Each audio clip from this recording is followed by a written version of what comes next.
माणसाला असं वाटतं की मला समजतं आणि जे समजत नाही ते समजतं त्याला.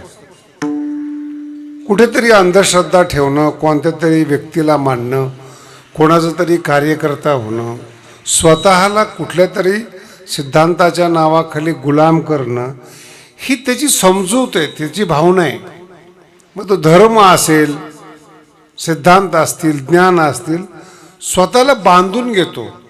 आम्ही जरा उच्च बोललो तुम्हाला बरं का, मोठ्या. जर याच्यात कोणी अडकलं नाही तर मुलीमध्ये अडकतात लोक. जेवढे हिंदी सिनेमा आहे सगळे लव्ह स्टोरीज आहे ना, त्याच्यामध्ये काय नवीन. हिरो बदलतात, गाणे बदलतात, स्टोरी तीच आहेत. एका मुलीसाठी हिरोनी संपूर्ण पिक्चरभर पाठलाग केला आणि जेव्हा त्याचं लग्न होतं तिथून खरं दुःख सुरू होतं ते दाखवतच नाहीत. लग्नापर्यंत संघर्ष आहे, लक्षात आलं का. पण ती मिळाल्यानंतर पुढे जे वादविवाद होतात त्याच्यावर अजून काही सिनेमा तयार झालेला नाही जो खरा आहे. मिळेपर्यंत संघर्ष ठीक आहे, मिळाल्यानंतर त्रास होतो. पैसा ज्यांच्याकडे नाही त्यांना खूप आकर्षण आहे पैशाचं, आहेत त्यांच्यावर धाडी पडतात, त्यांना सांभाळण्याची पंचायत आहे. ज्यांच्याकडे खूप जास्त पैसा आहे त्यांना सुद्धा समजते नेमकं इकत काय घ्यावं. मराठी समजते का तुम्हाला. जे गर्भ श्रीमंत आहेत ना त्यांना घर आहे, गाडी आहेत, 10 घरं आहेत, 10 देशामध्ये आहेत, विमान आहेत त्यांचे. जायचं कुठे पृथ्वी सोडून. एखादं विमान स्वर्गामध्ये जात नाही, एखादं विमान पृथ्वी सोडून कुठं जात नाही. बरं तीच पृथ्वी, तेच झाडं, तीच नद्या किती वेळ पाहणार. आकार बदललेला आहे फक्त, वेगळं बोललोय बरं का. तेच गहू किती प्रकारे खाणार तुम्ही. तेच तांदूळ आहेत, दक्षिणमध्ये वेगळ्या पद्धतीने येतात, यूपीमध्ये वेगळ्या पद्धतीने, कोकणात वेगळ्या पद्धतीने, आपल्याकडे वेगळ्या पद्धतीने. ते 4-5 प्रकार ते बदलतच नाहीत. गहू, ज्वारी, बाजरी आणि तांदूळ हेच पूर्ण पृथ्वीवर आहे. करण्याची सगळ्याची पद्धत वेगळी वेगळी, पण याचा अर्थ त्याची चव बदललेली. मराठी कळाली का. संसार कोणाचाही असो, रस्त्यावर दगड फोडणाऱ्याचा संसार असो नाही तर श्रीमंताचा लक्झरीचा असतो, तिथेही पती पत्नी आहे, त्रास तोच आहे. ते सांगत नाही तर आपले बोंबलतात. मोठी माणसं जे ना ते घरातल्या घरात शांत पद्धतीने भांडणं करतात, त्यांचा मार त्यांना माहिती. तुम्ही ओपन हार्ट आहात, रस्त्यावर बिलकुल भांडणं करता तुम्ही. बघा तुम्ही झोपडपट्टी मस्त दनादन भांडणं करतात, शिव्या देतात. आणि मग श्रीमंत माणसं तिथून चाललेले असतात, ते फार बोलतात, यांना काही अक्कल नाही हो. मग तुझ्या घरात काय, तुझी पत्नी तुझी आरती करते. दर जन्मदिवसाला काय भेट दिली याचं पेपरला येतं. मग भेट द्यायची गरज काय, कारण की ते अप्रसन्न आहे, नाराज आहेत. म्हणजे माणसाचा सगळा प्रयत्न असतो, जसं भक्ताचा प्रयत्न असतो देव प्रसन्न व्हावा, तसं माणसाचा प्रयत्न असतो बाई प्रसन्न व्हावी. पडते का तुम्हाला. हे ओवे आहे तो. तुम्ही 13वा अध्याय वाचा, हे सगळे हे दिलेले आहेत. गोत्र कुटुंबावंची गावातली पोरं शहरामध्ये नोकरीला येतात, मोठा मोठा 1-1, 1.5 कोटीचं पॅकेज असतं. घरून फोन येतात, बाळा जरा गरज पडलेली काय. गोत्र कुटुंबावंची. घरच्या लोकांना सांगतो माझंच भागत नाही शहरामध्ये, तूच धान्य पाठव. आणि 700 वर्षापूर्वीचा शब्द आहे बरं का. मेकअपला पैसे कमी पडू देत नाही. मेकअप शब्द बाईनी शब्द म्हणतात. बाईला लागणाऱ्या सगळ्या वस्तू सगळ्याच्या सगळ्या तिला उणे हो निधी कम पडू देत नाहीत. आणि आईला सांगतो माय बापा दावी निदारपण माझं भागत नाही. हे किती वर्षापूर्वीच आहे. आता खरं आहे का खोटं आहे. सगळे म्हातारे बसलेत, बोला ना. काय सांगतात तुमचे पोरं, काय उत्तर देतात तुमचे पोरं.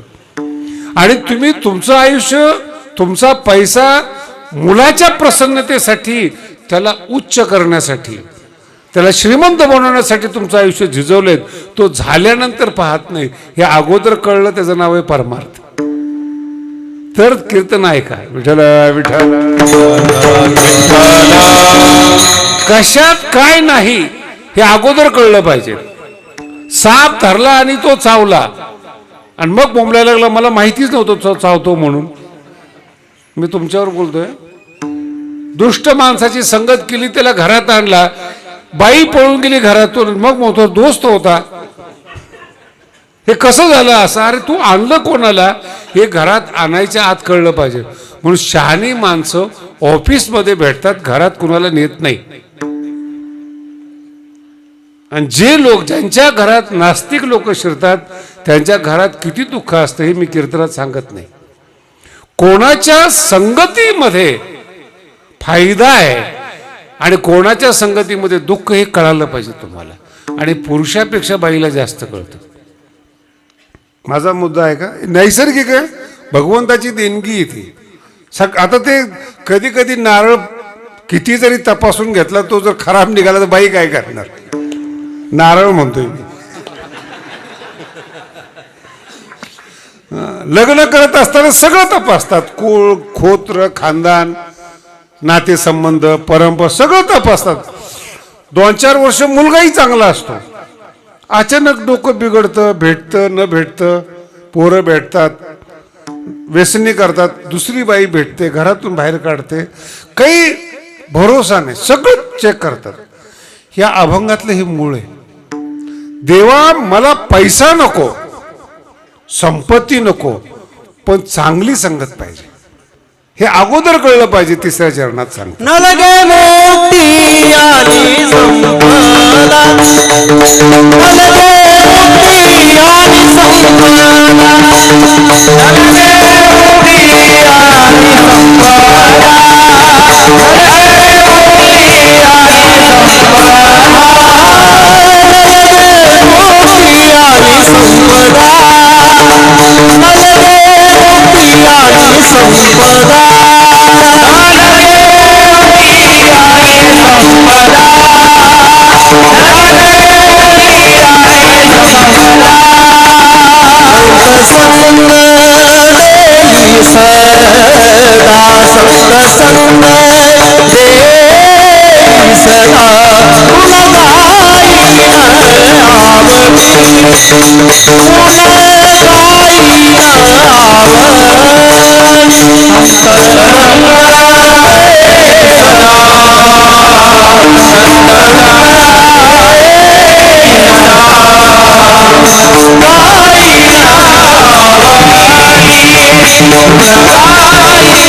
रोज म्हणतो म्हणून याचं लवकर मूल्य कळत नाही. नलगे मुक्ती परमार्थातली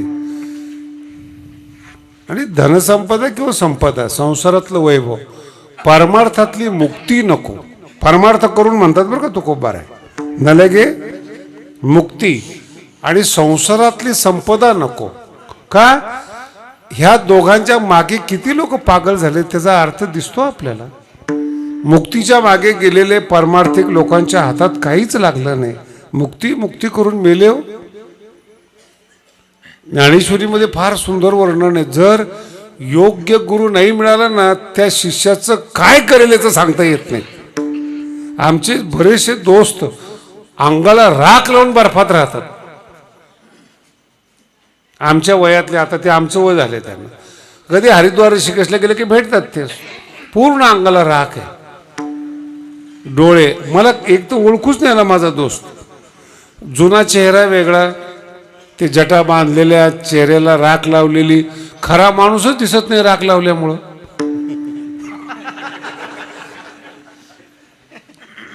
नाही मेकअप केल्यामुळं खरी बाई ओळखू येते का? ते सगळं काय तसंच संसार आहे हो. वरचं आवरण काढलं ना तर आतला माणूस दिसत नाही. वरचं आणि ते जेवढं सौंदर्य आहे ना ते बाहेरून आतलं वाईट झाकण्यासाठी दारूची बाटली सजवलेली असते, दुधाचं पातेलं नाही. बघितलंय कधी? दारूच्या बाटलीचा नंबर, त्याच्यावर काय लिहिलेलं असतं, ते गोल्डन अक्षर. महाराज तुम्हाला काय माहिती, आता इंटरनॅशनल आहे ना मी, तेवढं दिसणार नाही का मला? सजवलेले असते. बिअर बार आज सजवलेले असते, जसं काय 12 महिने दिवाळी. दुधाच्या दुकानावर माशाच. फायदेशीर कोणतं आहे, दूध आहे का दारू आहे? बोला ना. आणि तुम्हाला त्रास होतो त्याचा. मी कधी कुणाला कीर्तनात आजपर्यंत म्हणलो नाही माळ घाला म्हणून. तुम्हाला जिथे इच्छा असेल ते, मी कशाला सांगू माळ घाला म्हणून. मराठी पकडणं एवढं सोपं नाही. विठाला विठाला तुम्हाला सुखी व्हायचंय, मराठी व्यवस्थित ऐका. तुम्हाला वैयक्तिक निर्णय घ्यावे लागतात, वैयक्तिक. आणि ते निर्णय वैयक्तिक सुखदुःखाला कारणीभूत असतात. म्हणून ज्या वेळेस मुलं मुली एकत्रित येतात लग्न पाहण्याकरता, मुलीला विचारलं जातं तुला पसंत आहे का? आईबाप मुक्त होतात. नाही कळालं? तुला अगोदर दाखवले होतं. मग आता नवीन पद्धत निघाली. पसंत आल्यानंतर 10 मिनिटं खोलीमध्ये बोला. दोघेही चांगलं चांगलं दाखवतात. मला हे आवडतं, तो म्हणतो मला आवडते, वगैरे वगैरे. जे नावडते ते कोणी सांगतच नाही. ते लग्नानंतर कळतं हे नाव हे नको होतं. पहिल्यांदा भेटीमध्ये तुम्ही वाईट सांगत नाही एकमेकाचं. माझ्यात दोष आहेत, माझ्या शरीरात दोष आहेत, माझे विचार नाही सांगत तुम्ही. आणि दोषासह संत स्वीकारतात. म्हणून संत संगत पाहिजे. न पाहे याती कुळाचा भक्त करुणा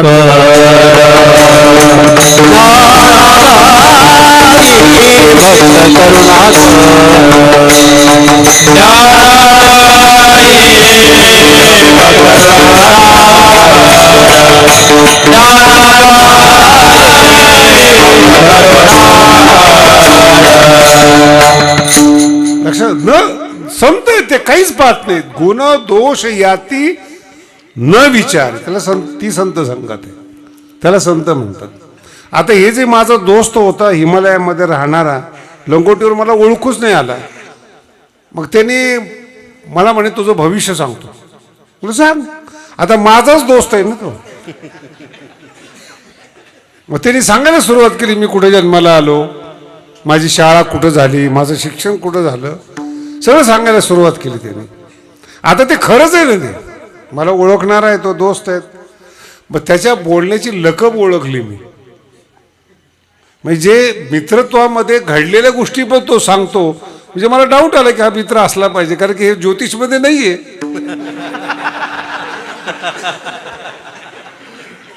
आणि मग त्याच्या बोलण्याच्या लकबी येऊन त्याला म्हणलं तू आमकाम कायस का? ते म्हणे बराच वेळ लागला ओळखायला. म्हणलं राख फासली ना अंगाला. राखेचा मेकअप केलाय कसं काय ओळखू येणार? म्हणलं काय करतो? काय नाही, निवांत आहे. मराठी ऐका बरं का. काय नाही, निवांत आहे. हिमालयामध्ये असतो, कपडे घालत नाही. म्हणलं कोण पाहायला येतं तिथं? तू काय करतो कोण पाहायला येतं? नाही म्हणे मी सांगतो ना. आता तुझ्यावर विश्वास ठेवल्यामुळं तो घोटाळा होतो.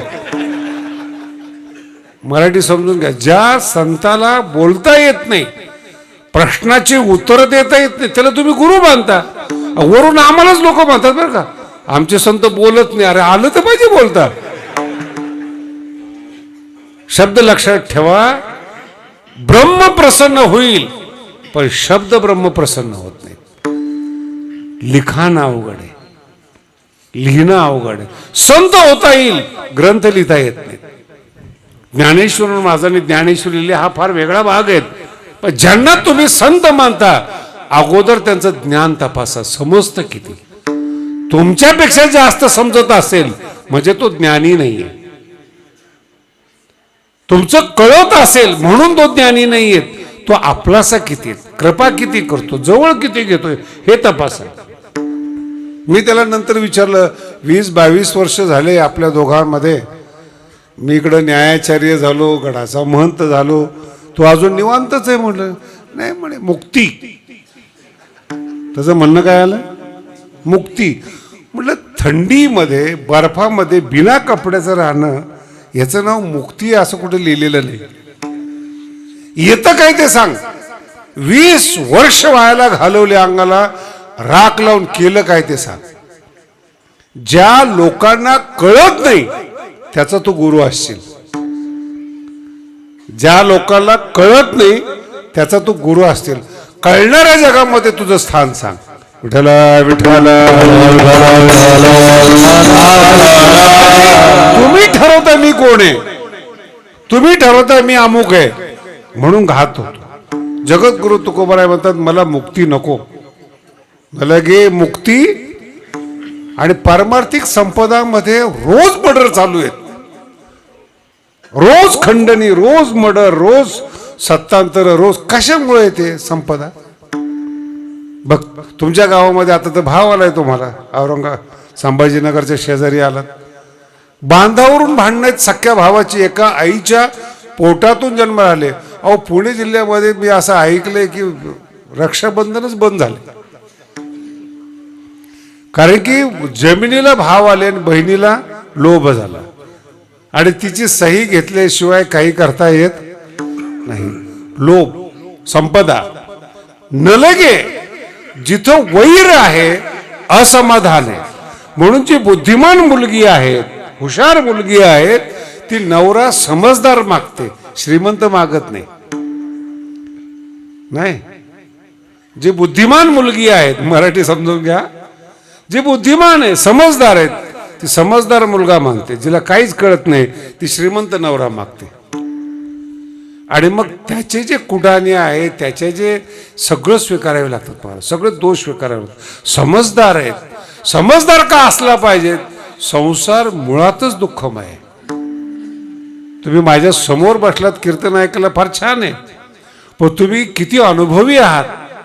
तुम्ही जरा तुमच्या आयुष्यामध्ये मागे वळून पहा, किती लोकांनी तुम्हाला नावं ठेवलेले आहेत, किती लोकांनी निंदा केलेली आहेत, किती भावकीनं त्रास दिलेला आहेत, किती लोकांनी धोका दिलेला आहे.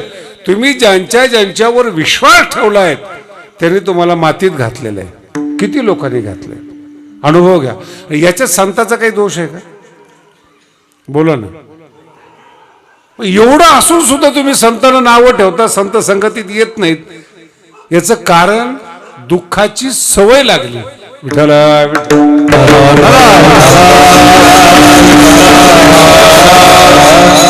ज्ञानोबा फार सुंदर सांगतात बरं का.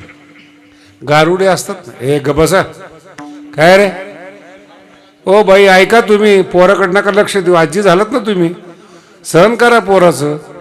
विठ्ठल विठ्ठल. सहन करत नाही म्हणून मंदिरात यावं लागतंय.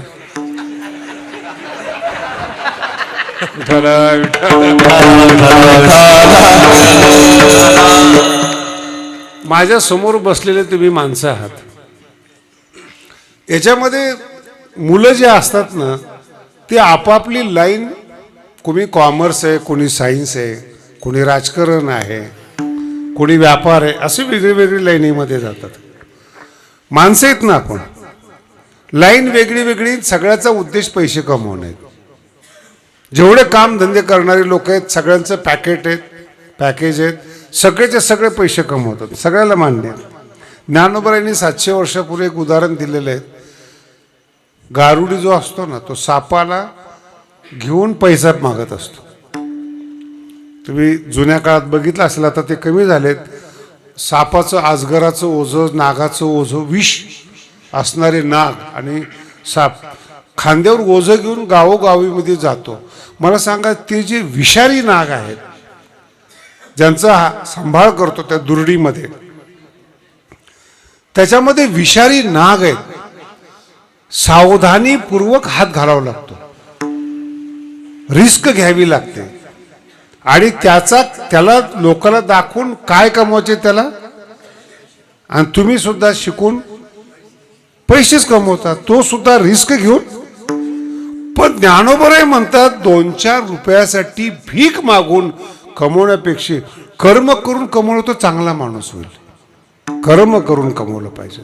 तो नाही विषारी साप पाळतो आणि तिथून तो, पण त्याला जर विचारलं बाबा काहीतरी काम कर, हेच काम चांगलं म्हणतो, दुसरं कामच त्याच्या डोक्यात पक्क बसलेले आहेत. आणि गारुड्याचा जो मृत्यू होतो ना, तो शेवटी एखादा चपळ नाग निघतो, तो चावा घेतो, त्याच्यातच जातो तो. जेवढे साप पकडणार आहेत ना 2-4 वेळा झटका होतोच त्यांना, आणि एखादा जास्त विचार जगायला की मोरतोच तो. ज्ञानोबा ज्ञानेश्वरी सांगतात ह्या गोष्टी. अरे 2-4 रुपयासाठी एवढी रिस्क घेतोस तू. उत्तर फार सुंदर दिलं. काय कीजे, ज्ञानोबा आईप्रमाणे बोलतात बरं का. काय कीजे, शिणची होय गोड आहे का. आई बदाम खाऊ घालते आणि ती पिझ्झाकडेच पळते पोरग. बदामामध्ये बौद्धिक कस आहे, शारीरिक कस आहे, हाडकं मजबूत होतात, बुद्धी मजबूत होते. पण त्याला वडापाव पाहिजे, श्रीमंताचं पोरग आहे. शेवटी आई काय म्हणते, काय करावं याला, ऐकतच नाही. तसं ज्ञानोबा आपल्याला म्हणतात काय कीजे, संसारातली माणसं दुःखालाच गोड समजतात, हे दुःख आहे. क्षीण होण्यालाच पुरुषार्थ समजतात, हे दुःख आहे. विठ्ठला विठ्ठला. मी परवा एका राजकारणी माणसाला बोललो, म्हटलं कसं जीवन जगताय महाराज, संतापेक्षा तुम्ही जास्त जीवन जगताय चांगलं. किती दुःख आहे तुम्हाला. आमच्या क्षेत्रात जर दुःख झालं तर भगवान बाबासारखे संत म्हणून मान्यता मिळते, पण राजकारणात दुःख सहन करायला काहीच मिळत नाही. बघा ना तुम्ही, किती ट्रोल होतात लोक, किती शिव्या देतात लोक. बरं, ज्याच्या ओळखीने ते शिव्या देतात. माझं कीर्तन कोणीतरी ते ऐकलं फेसबुकला, आणि त्यात खाली काहीतरी 2-4 शब्द दिले असतील त्यांनी, तर मी काही कमेंट फिमेंट, माझं अकाउंटच नाही सोशल मीडियावर, कारण की यांच्याशी संबंधच नको. संत संग देई सदा. आणि ती कमेंट जरा वाईट होती, त्यांनी आणून मला दाखवली. बरं, ती वाईट कमेंट आहे लिहिलेली, मला दाखवायची काय गरज आहे. दिले असेल, काहीतरी वाईट बोलला असेल, काही झालं असेल, त्याला दुःख झालं ना. त्याला करमतंय कुठं, शास्त्रीला पण दुःख व्हायला पाहिजे.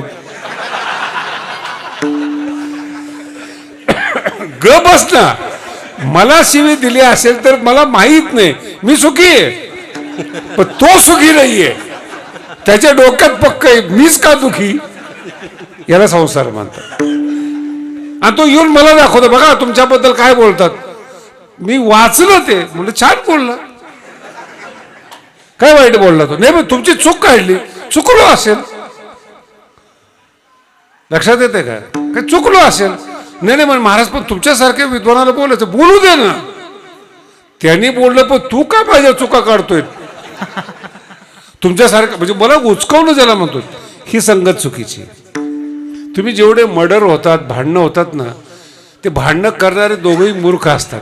कारण की त्यांना भांडणं लावणारा जो असतो तो उचकवणारा असतो. तुला एवढंच बोला, तू मूर्ख आहे, शहाणा आहे, बोल तुला. मी कधी कधी फार फिरकी घेत असतो. माझे जे काही विद्वान लोक आहेत, काही काही लोकांना तारखा नाही मिळत. नशीब असतं, शिकलेले असतात, बोलताच येत नाही ना. मग मी म्हणतो, तू एवढा विद्वान आणि तुला लोक हा ना, लोक गाढव आहेत. काय म्हणतो तो, अरे याचं बोलणं जर लोकांना कळालं असतं, आवडलं असतं, काही तोंड पाहून तुम्ही तारखा घेता का कीर्तनाच्या. बोला ना, तोंड आवडलं तर तारखा घेतात. अरे तू असं बोल ना की लोकांना आवडलं पाहिजे. तू आवडत नाहीस हे स्वीकारतच नाहीत. मी आवडत नाही हे नाही कळत, लोक गाढव आहे म्हणतात, खरं पचत नाही त्यांना. अरे खरं तू काय सांगणार, जरा पटवून सांग. जर पीठ तसंच जर बाईंनी वाढलं तर शहाणी आहे का. भाजीपाला आणला धुवून धावून नवऱ्या पुढं, शहाणी आहे का. तसं सिद्धांत सुद्धा असेच असतात. जरी ते शास्त्रातून काढलेले असतात तरी त्याला फ्राय करावे लागतात. त्या सिद्धांताला टेस्ट आणावी लागते, मग पब्लिक पुढे वाढावं लागतो. तू जसं आणतो तसं रॉ मटेरियलच टाकतो तू. ही काही शानी बाई आहे का ती.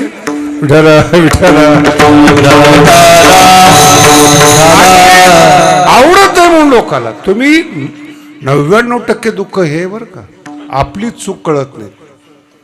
खरा बिझनेसमॅन त्याला म्हणावं, लोकांच्या आवडीप्रमाणे माल आणणारा. काही काही कीर्तनकार आहेत अजिबात अभंगाला स्पर्श करत नाहीत, पण लोकप्रिय आहेत. मटेरियल आहे ते, तुम्हाला आवडणारं मटेरियल. कशाच्या माध्यमातून फाळ्या करता सोडून द्या ना. आणि जे अभंगातून बोलतात त्यांना भावच नाही.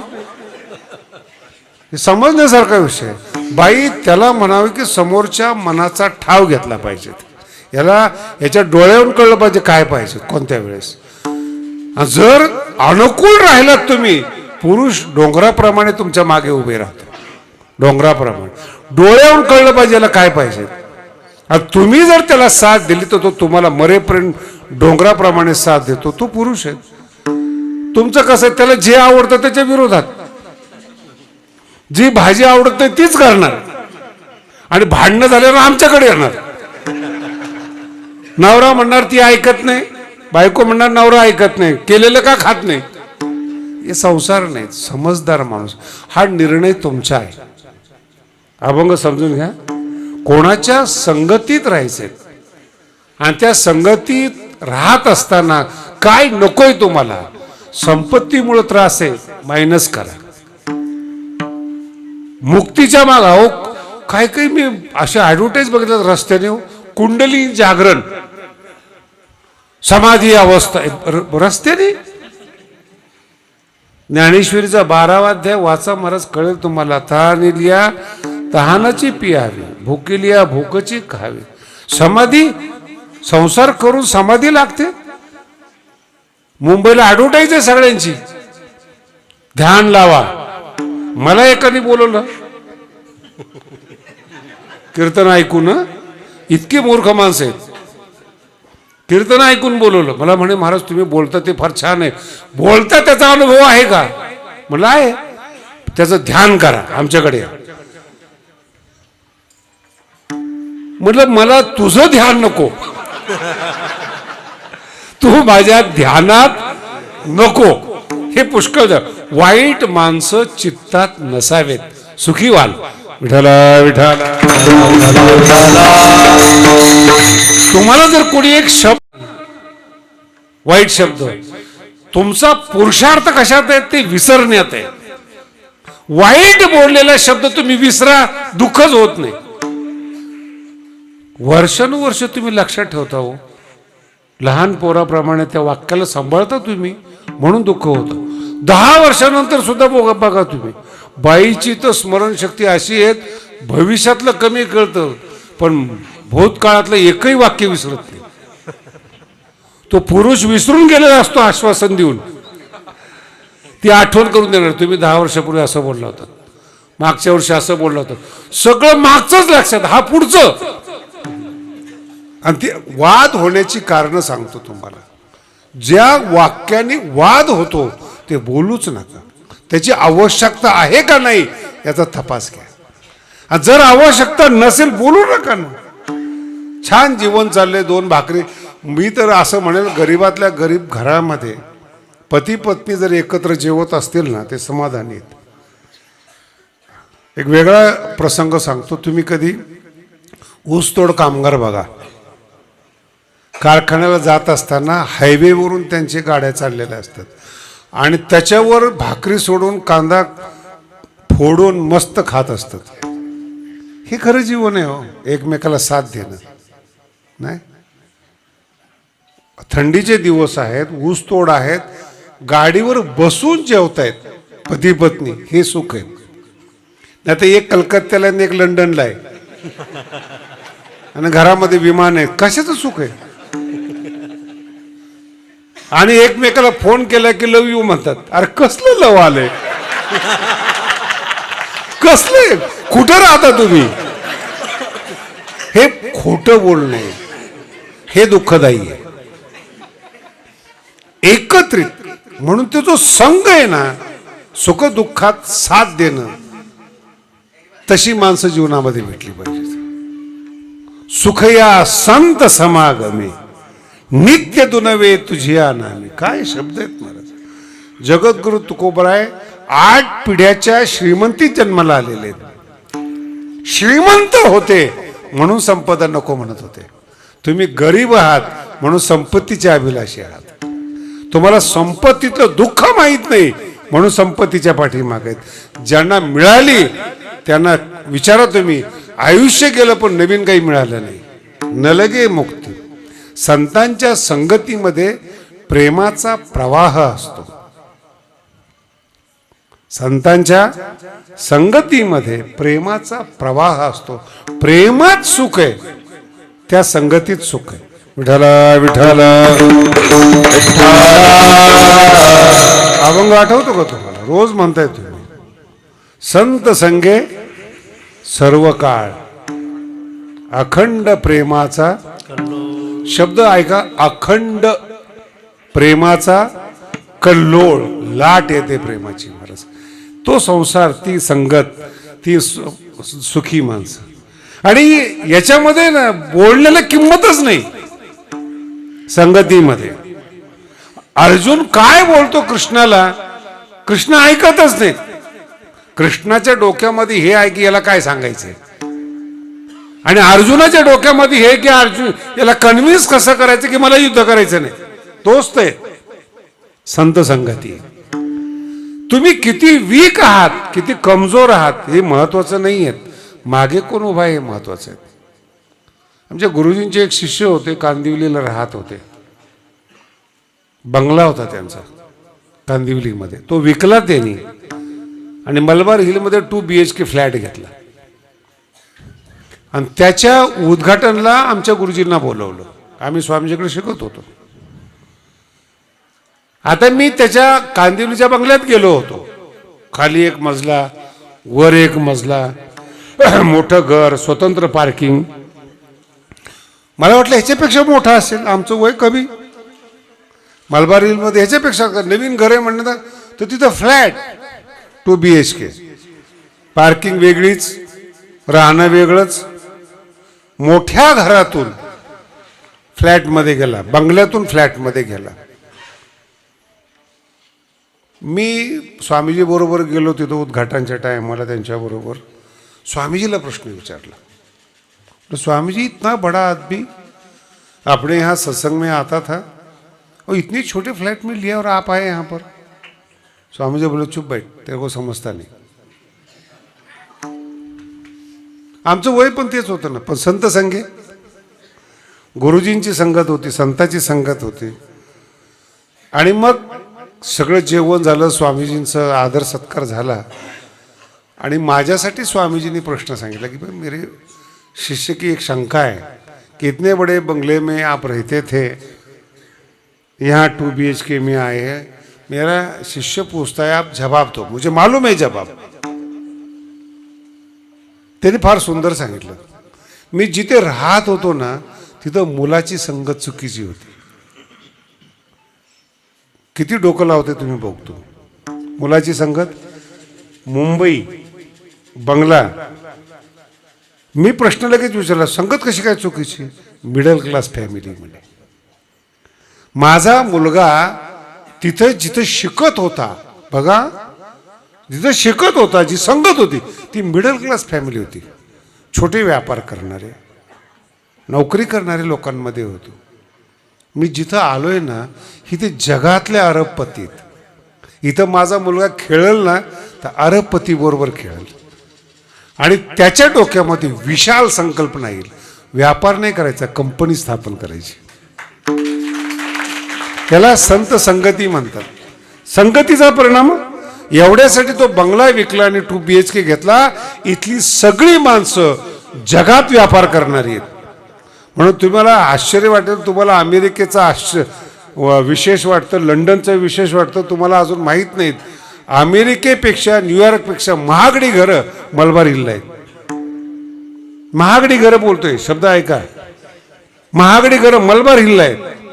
तिकडं महागडी घरं नाहीत अमेरिकेला नाही, पण तुमच्या डोक्यात बसली अमेरिका. संत संगती नाही. कुणीतरी आला अमेरिकेतून झाडू मारून, हातात घड्याळ घालून आलं, अमेरिका भारी. अरे काय अमेरिका भारी ना, वेदर आहे तिथं. भारतासारखं वेदर वर्ल्डमध्ये नाही महाराज, वर्ल्डमध्ये. भरतखंडे नरदेह प्राप्ती, नाथ महाराज सांगतात, हे तो परमभाग्याची संपत्ती. इथे 3 ऋतू आहेत, जगात ऋतू नाहीत महाराज. कधी पाऊस येईल, कधी बरं पडेल, काही सांगता येत नाहीत. सतत कपडे घातल्यामुळे गोरे येते. ते जेव्हा इकडे येतात त्यांना उकडतं म्हणून कपडे कमी घालतात. आपल्या लोकांच्या डोक्यात तेच बसतं, फॅशन. त्यांची समस्या आहे. आपल्याला ती फॅशन वाटते. समजच नाही ना. जर अरबपती मुलामध्ये जर माझा मुलगा खेळला, उद्या जर एखादा लॉस आला, 2 मित्र याला मोठे करतील, नाही कळले. आणि तुमच्या गावामध्ये 2 मित्र त्याला मोठ्याचे लहान करतील. रोजचा अनुभव आहे, रोजचे अनुभव आहे तुमचे. मोठं घर होतं, पाटलाचं घर होतं, 50 एकर जमीन होती, आता खुरपायला जातात. संगती, दुसरं काही नाही. ही थिंकिंग पाहिजेत, ही विचार पाहिजेत. माझा मुलगा कोणाबरोबर खेळला पाहिजे, कोणाच्या संगतीत राहायला पाहिजे, ते जर तुम्हाला कळालं, पुढची पिढी बदलते, आयुष्य बदलतात आणि सुखाचे मार्ग बदलतात. म्हणून मी तुम्हाला म्हटलं होतं, स्त्रियांना कळतं संगत कशी असेल. नाईलाज आहे. कधी कधी अपेक्षा असते तशी मुलं नसतात, मिळत नसतात. कॉम्प्रोमाइज करणं हा भाग वेगळा आहे. पण मुलीला विचारलं ना तर समजदार मुलगा पाहिजे म्हणणार. कारण की समजदारीमध्ये धन आहे, समजदारीमध्ये ज्ञान आहे. आणि समजदार नाही, हलकट आहे, रोज दारू पिणार आहे, करोडपती आहे, प्रेमच देत नाही, सुखच देत नाही, काय त्याच्या घरी राहणार आहे तुम्ही. म्हणून अभंगातलं तात्पर्य लक्षात ठेवा. नलगे मुक्ती, नलगे संपदा, सुख देत नाहीत. श्रीमंताच्या घरात जाऊन पाहावं. आमच्याकडे आपल्या गडावर डबे घेऊन येतात लोक. ते 2-3 इंजिनियर आले होते आणि डबे फिबे आणले. तुझी वाढताना बघितलं ना, 10-12 भाज्या, धपाटे, कुरड्या, पापड्या, पुऱ्या, वेगळ्या वेगळ्या पुऱ्या. ती इंजिनियर पागल झाले. ते तरी टेबलवर एवढं जेवण बघितलं नाही कधी. आणि मला सुरुवातीला माहीत नव्हतं, पण बाबाचं जे ताट असतं ना, ते ताट नसते, ती परात असते.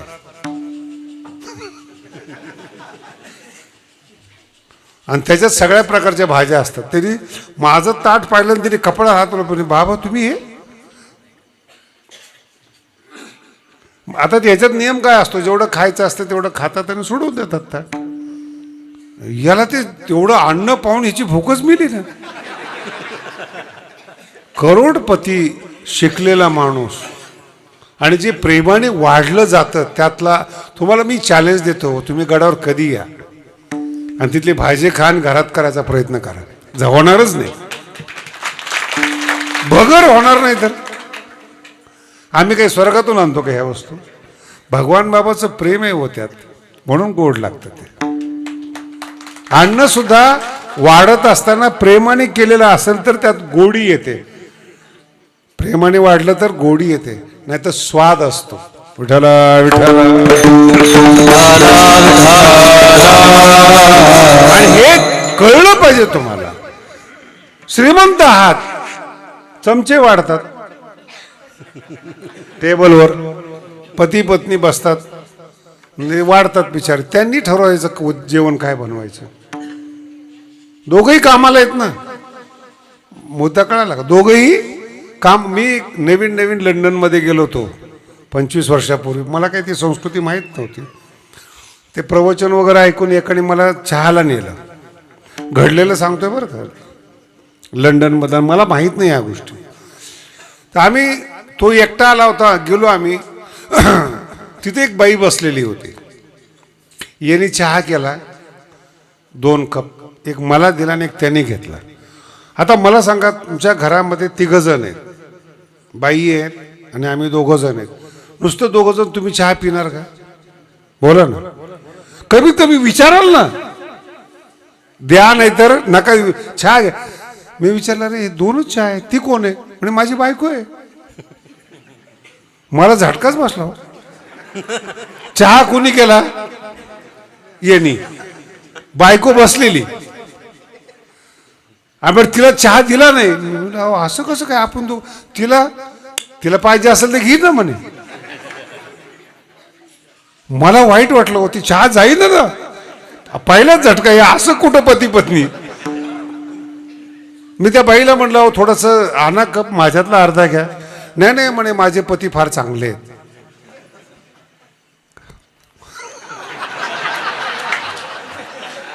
काय म्हणले ती? माझे पती फार चांगले आहेत. अरे म्हणलं तुला चहा दिला नाही, विचारलं नाही, तरी ती चांगली म्हणते. मी म्हणलं म्हणजे नेमकं काय म्हणायचं तुम्हाला चांगले आहेत म्हणजे? नाही, कधी कधी माझ्याकडे जर पैसे नसले तर घराचं भाडं घेत नाहीत.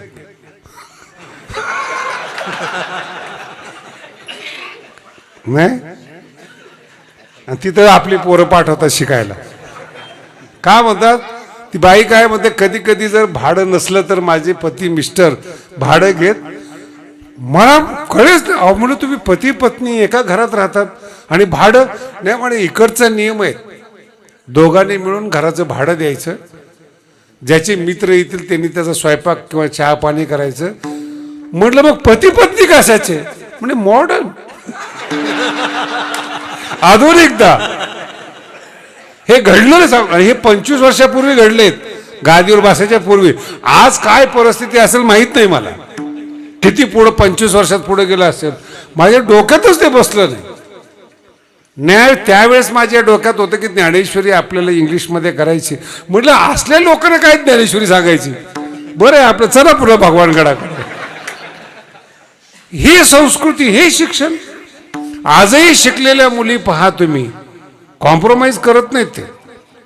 ती जर श्रीमंत असेल तर तिची इच्छा असेल नवरा पण श्रीमंत पाहिजे, आणि दोघांनी मिळून फ्लॅट घ्यायचा दोघांनी. आणि नाही जमलं, वेगळे झाले तर फार गोड बोलतात. नाही आमचं जमलं नाही, आम्ही म्युच्युअल घटस्फोट घेतला, दोघांनी समजदारीने आम्ही वेगळे. अरे जीवन आहे तुमचं. ज्ञानाने, आधुनिकतेने तुमचं जीवन संपवलं का? प्रेमाचा झरा आटला. झरा आटला का प्रेम नव्हतं? बोला ना. अहो तुम्ही ज्ञानी आहात, समजदार आहात, हुशार आहात, त्याच्यामुळं स्वार्थी आहात. सामान्य माणसं बघा ना तुम्ही. मला गादीवर बसल्यापासून मी खूप आभारी आहे तुमच्या लोकांचा. वर्गणी दिली म्हणून नाही, पुन्हा डोक्यात काहीतरी खोळ यायचं. हा नाही, काही तुमची, तुम्ही म्हणजे केवळ आडगाव नाही, पूर्ण मी महाराष्ट्राबद्दल बोलतोय, भगवान बाबांच्या शिष्यांबद्दल बोलतोय. इतकं प्रेम, कोणत्या श्रीमंताला प्रेम मिळालं एवढं मोठं? 45 ट्रक पुरणपोळ्या आल्या होत्या अमृत महोत्सवामध्ये भगवान बाबांच्या. विश्व रेकॉर्ड आहे महाराज, 45 ट्रक पुरणपोळ्या, आणि सगळ्यात तूप लावलेले आहेत. हे बाईंची ताकद आहे भगवान बाबांच्या, इतकी ताकद आहे ती. आणि आता तर मला सरकारमुळे फार फायदा. जिथं जाईल तिथं लाडकी बहीण, शिखरासाठी काहीच बोलायची गरज नाही. प्रेम. म्हणून भगवान बाबांच्या जवळ असणारी जी माणसं आहेत, प्रेम शिकलेली माणसं आहेत, ज्ञान शिकलेली नाही. ज्ञान शिकलेली माणसं विरोध करतात, प्रेम शिकलेली माणसं घडाला सांभाळतात. विठाला विठाला.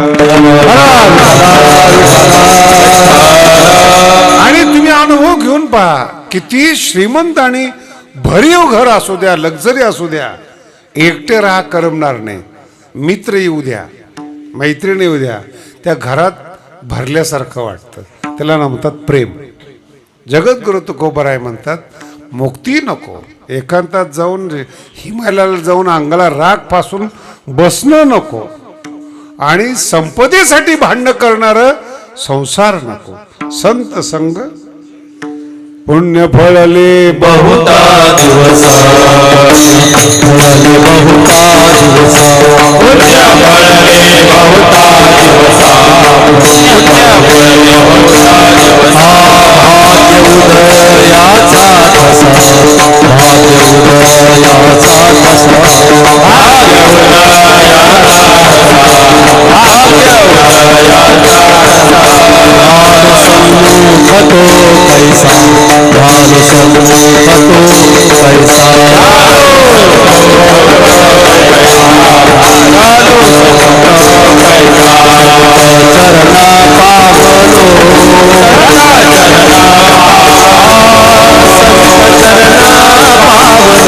तो कैसा, चरणा पावलो,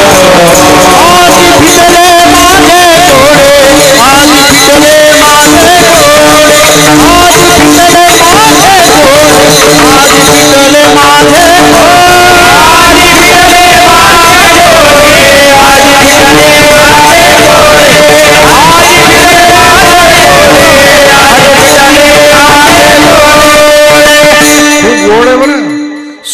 संगती हे भाग्याचं चिन्ह आहे. संत संगतीमध्ये प्रेम आहेत आणि प्रेमात आनंद आहेत. जिथं प्रेम नाही, काय घालणार आहे तुम्ही? 10 किलो सोनं घातलं पण प्रेम नाही ना. प्रेम एक वेगळी. मला एक सांगा, श्रीमंताकडे जर प्रेम असतं तर साधू संतांच्या मूर्ती बसल्या नसत्या. अजून थोडं पुढचं बोलतो. राम श्रीमंत आहेत का हनुमंतराय श्रीमंत आहेत? राजे कोण आहेत? राम. आपल्या इथं रामाचं मंदिर आहे, फार छान आहे. मग रामाच्या मंदिर असताना हनुमंताचं पण मंदिर आहे. पण जिथे रामाचं मंदिर आहे तिथं हनुमंत आहेत. हनुमंताच्या मंदिराच्या ठिकाणी राम आहेत का? बोला ना, कोण श्रीमंत आहे? तुम्ही आता काय सांगितलं? राम श्रीमंत. अरे आमच्या देखत इतक्या जलद गतीने बदललात तुम्ही. राम राजे आहेत, श्रीमंत आहेत. प्रेम सगळे बजरंगबली की जय म्हणतात. तो दास आहे, रामाचा शिष्य आहे. जिथं राम आहेत तिथं हनुमंताचं मंदिर आहे. पण ताकद बघा प्रेमाची. जिथं हनुमंतराय आहे तिथं रामाची जरुरी नाही आहे. आणि असं कोणतंच गाव नाही आहे की जिथं हनुमंताचं मंदिर नाही. आमच्याकडे आहे दैत्याचं मंदिर आहे, तिथं हनुमंताचं मंदिर नाही. नांदूर दैत्य असं एखादं गाव असतं ना अपवाद म्हणून, त्याला काय टेन्शन घ्यायचे. 2-4 दैत्य तर पाहिजे.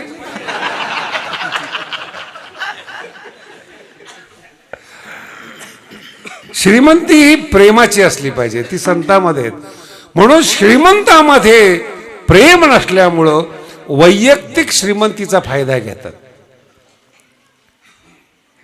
आणि जर गेले ते कंपनीचे मालक म्हणा, ते म्हणा, काही नाही महाराज. कंपनी एक दिवस बंद असते, त्याचा मुलगा मग तो जास्त दिवस बंद ठेवायला परवडत नाही. ही श्रीमंती.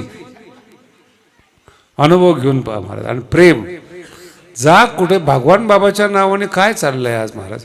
नामदेव शास्त्री किंवा महंत नाही, ती गादीची परंपरा आहे. कोण गादीवर बसले, जर त्यांनी चांगलं काम केलं तर मदत करतील, प्रेम देतील. पण गादीची परंपरा काय? प्रेम दिलं. मोबदल्यात 3 पिढ्या झालं प्रेम मिळालं. 3 पिढ्या.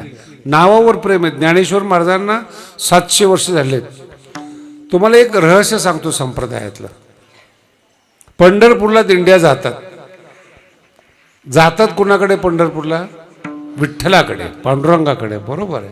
भजन कुणाचं आहे? ज्ञानोबा तुकाराम. तुम्हाला असं विसंगत नाही वाटत? ज्याच्याकडे जायचंय त्याचं भजन पाहिजे ना. ज्याने पाठवलंय त्याचं भजन आहे. जातोय तो देव आहे, पण ज्याने पाठवलंय ते संत आहेत. मग देवाकडे जाताना भजन ज्ञानोबा तुकाराम आहे. कारण देवाला सांगायचंय तुला सुधारता नाही आलं, तुझ्याकडे आम्हाला त्यांनी पाठवलं, वशिला त्यांचा आहे.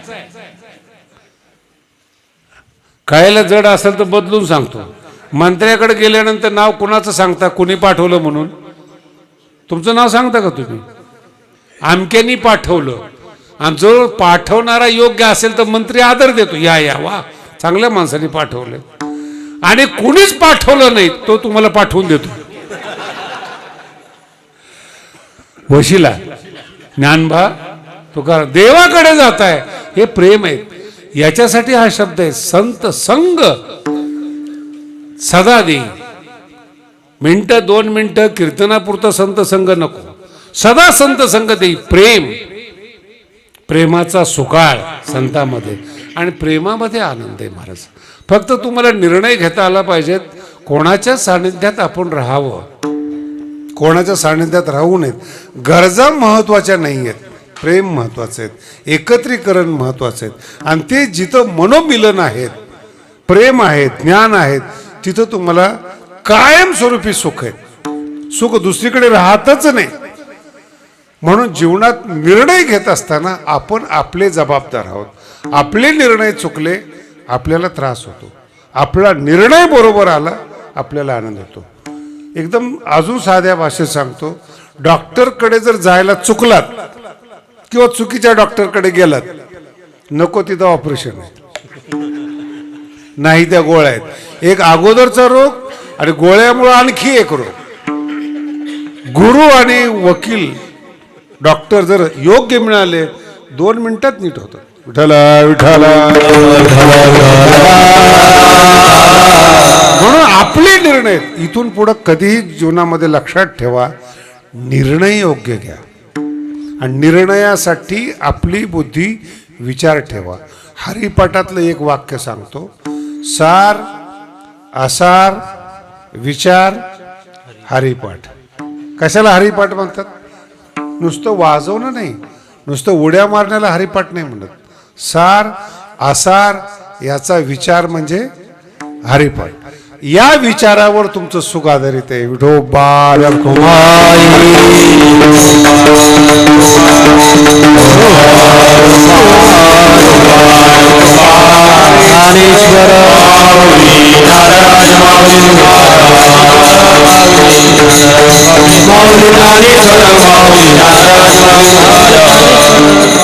या अभंगातल्या आपण मुख्य सिद्धांताचा विचार केला आणि तो विचार जेवढ्या पद्धतीने मांडायचा होता आपण मांडला. आपण शांतपणे ऐकून घेतलं.